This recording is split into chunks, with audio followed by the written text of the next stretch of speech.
Bonjour. Alors aujourd'hui, je vais essayer de vous expliquer le plus simplement possible la guerre de 100 ans. Oui, rien que ça, oui. Accrochez-vous. Je me trouve actuellement à Castillon-la-Bataille, le long de cette rivière, la Dordogne, dans la région Nouvelle-Aquitaine, et vous allez voir que c'est pas un hasard. Bon, bien sûr, que personne ne se courrouce, je vais être obligé de ne pas tout raconter dans le détail, bien sûr, sinon ce sera un peu long, mais promis, vous aurez les grandes lignes. Ce conflit va donc durer de 1337 à 1453, soit 116 ans en fait.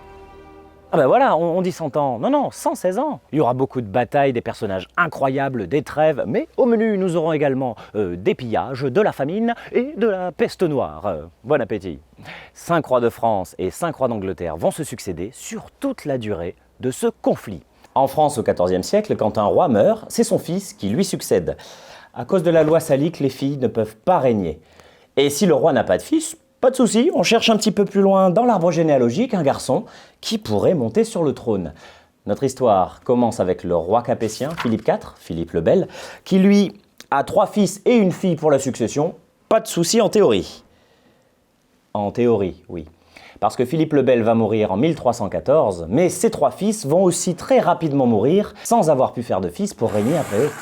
On appelle cet épisode de l'histoire les rois maudits, et c'est une histoire incroyable sur laquelle on reviendra. Faites-moi confiance. La France est donc dans une impasse. Et comme les filles sont écartées de la succession, qui peut-on mettre sur le trône? La fille de Philippe le Bel est mariée avec le roi d'Angleterre. Et elle a un fils avec ce dernier. Ce fils s'appelle Édouard III. Et il est donc roi d'Angleterre à son tour. Cet Édouard III, c'est donc le petit-fils de Philippe le Bel. Il pourrait faire l'affaire. Ouais, le problème... Il pourrait. Oui, non, mais c'est vrai, il pourrait. Bon, le problème, c'est que du côté français, si c'est possible, on aimerait éviter de confier le trône de France à un roi étranger, vous voyez? Ah ben oui, parce que si on donne le trône de France au roi d'Angleterre, la France devient anglaise. Et ça, non, ça c'est pas possible. Alors on cherche bien, et on se rend compte que Philippe le Bel avait un neveu, Philippe de Valois. Eh ben voilà, c'est bien ça, c'est super. Alors c'est décidé, en France, le 29 mai 1328, on prendra ce neveu comme roi de France et il portera le nom de Philippe VI. Et c'est parti pour une nouvelle dynastie en France, les Valois.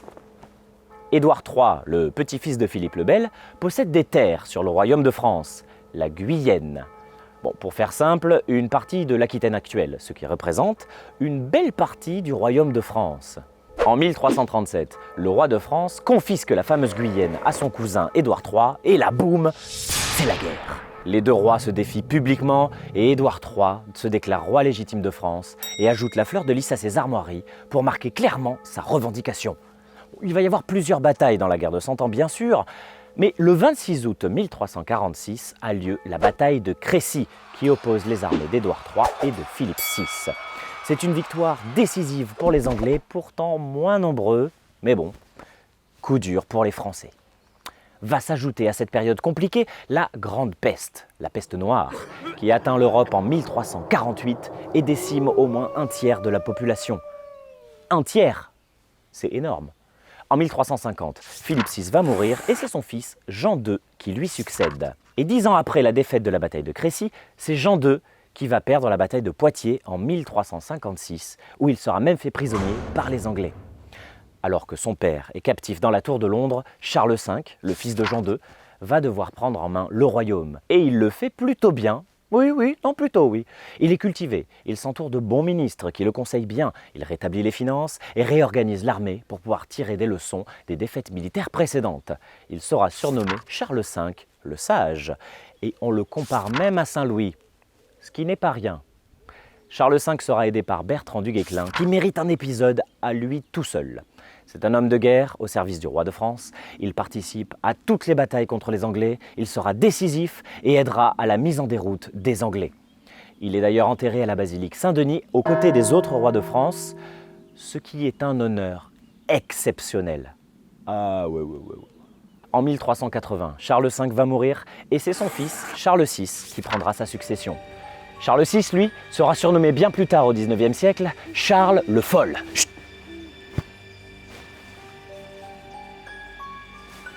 Non, c'est bon, ok.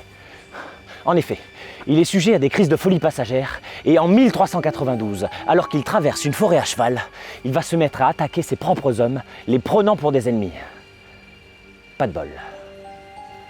Charles VI étant plus faible, une querelle d'ambitieux va avoir lieu pour essayer de conseiller, voire de manipuler le roi de France et de ce fait, de prendre le contrôle sur le royaume.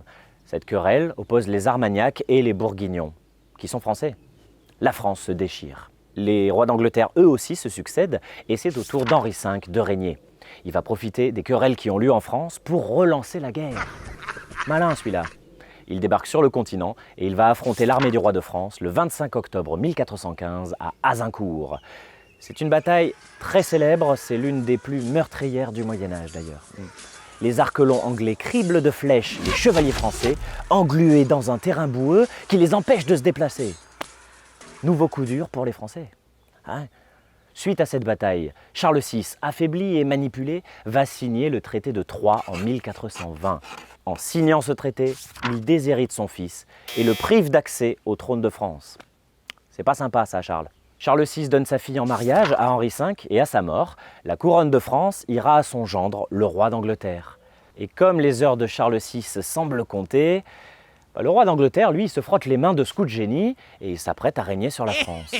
Mais, rebondissement incroyable, retournement de situation, roulement de tambour, le roi d'Angleterre meurt peu de temps après, en 1422. Mais surtout, il meurt avant le roi de France. Dommage. Alors, le fils déshérité de Charles VI, lui n'a pas dit son dernier mot et il compte bien reprendre le trône qui devait être le sien.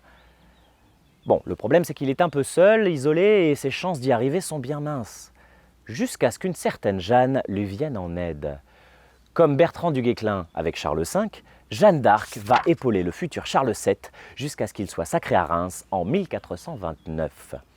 Maintenant qu'il a récupéré son trône, il va pouvoir se concentrer sur la guerre avec les Anglais. Et c'est à leur tour d'avoir des ennuis chez eux. C'est la guerre des deux roses. Les Anglais sont occupés dans ce conflit entre dynasties et ça arrange bien les Français qui finissent de les chasser de France. La guerre de Cent Ans va prendre fin en 1453, ici même, avec la bataille de Castillon, qui sera une victoire totale des Français. Charles VII est le vainqueur de ce conflit, qui aura donc duré 116 ans. La guerre de 100 ans, 116 ans en fait. Oui, bon. Nous sommes alors en 1453, le Moyen-Âge ne va pas tarder à se terminer. L'Aquitaine était déjà une région importante entre la France et l'Angleterre, au temps d'Aliénor d'Aquitaine. Et c'est une région cruciale dans la guerre de 100 ans. On retrouve des traces de ce conflit un peu partout, le long de cette rivière, clé du commerce. Des lieux emblématiques, des châteaux forts majestueux qui passeront du camp anglais au camp français plusieurs fois, mais tout ça, on prendra le temps de le voir plus tard dans d'autres vidéos. Faites-moi confiance. Si vous avez envie que je fasse une vidéo dédiée à certains épisodes de cette guerre de 100 ans, dites-le moi dans les commentaires, n'hésitez pas. Et vous trouverez également dans la description de la vidéo les liens pour accéder aux autres vidéos de ma chaîne qui parlent de tous les personnages importants dont on a parlé aujourd'hui. En attendant, merci beaucoup et à bientôt. Salut!